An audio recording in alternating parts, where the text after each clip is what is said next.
And we're going live. Okay. Hey Flower Tribe, it's Kelly Lehman from Cranberry Fields Flower Farm, and I'm here with Lucy Lehman, and today I want to tell you about some of those brown spots that you're seeing on your leaves in fall. So if we haven't met yet, it's nice to meet you. My name is Kelly Lehman. I'm the owner of Cranberry Fields Flower Farm here in Cranberry, New Jersey, and I love giving you guys fun, free flower tips. So please feel free to subscribe to this YouTube channel and hit that bell notification so you know whenever I post another fun, free flower tip video. So here it is. It is September in my New Jersey garden and flower farm, and I want to show you some things that I notice on my hydrangea leaves at this time of year. A lot of times I get some brown spots on the leaves, and for the most part I'm not too concerned about them as long as they're not taking over the plant. So a lot of times the reason why we get these brown spots is because it's just like later in the year, later in the season, and what happens is a lot of times we'll either overhead water at night, and when you overhead water, like not at nighttime, but like in late afternoon, a lot of times that moisture will stay on the leaves. And then as temperatures start to drop at night, it winds up getting some fungal issues because it didn't have a chance to dry out. So one of the best things to do to avoid these spots on your leaves is to always water at the base of the plant. And if you water at the base of the plant, you don't have to worry about, the plant, the leaves going into the nighttime with moisture on top of them. But guys, sometimes it rains at night, and if it rains at night, then chances are, those leaves are going to be wet. We can't prevent that from happening. So we will wind up getting some of these brown spots, especially now in fall. So one of the things that I'll do is I will just kind of clip out some of the leaves that have a lot of the brown spots on them, and you'll notice that a lot of times this leaf spot will start at the base of the plant.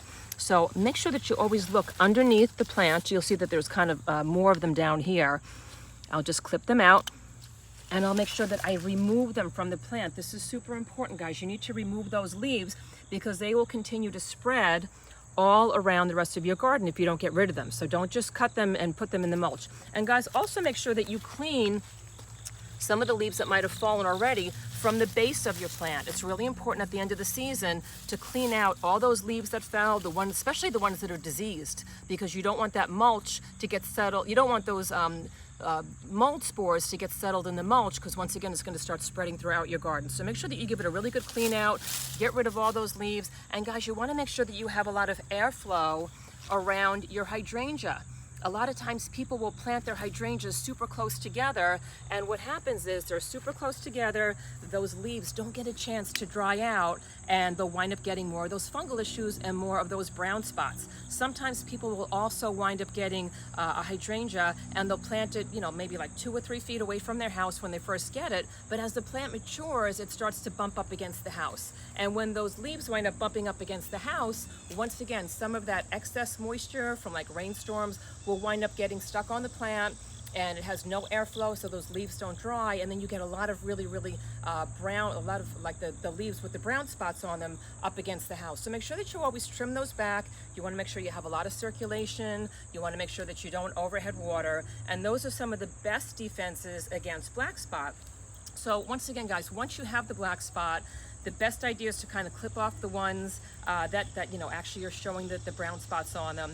And you might want to go to a garden center though if your hydrangeas start looking really bad. Like I have a couple hydrangeas right now that are beyond that leaf spot. So they have like a really bad fungal disease right now. So this is the one that I am worried about. So I just kind of cut a little sample from here. I'm going to bring this to my local garden center because there's a good chance that I probably need to spray that hydrangea with the fungicide, because this is way beyond just that little leaf spot. So if you think your leaves are like looking a little bit worse than just a couple brown spots, you can bring it to a local garden center, and they're probably going to tell you to remove, those really nasty leaves so that you don't get it spreading out throughout the whole garden. And they might actually give you a spray to get rid of, any new fungal issues that might come up. So you're going to spray that on the new green plant, on the new green leaves. So that's basically, the story with leaf spot.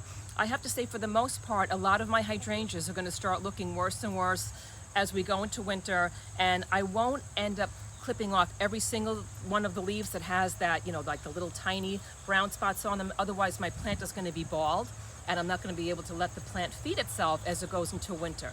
So I'll get rid of the leaves that have, the most amount of the spots.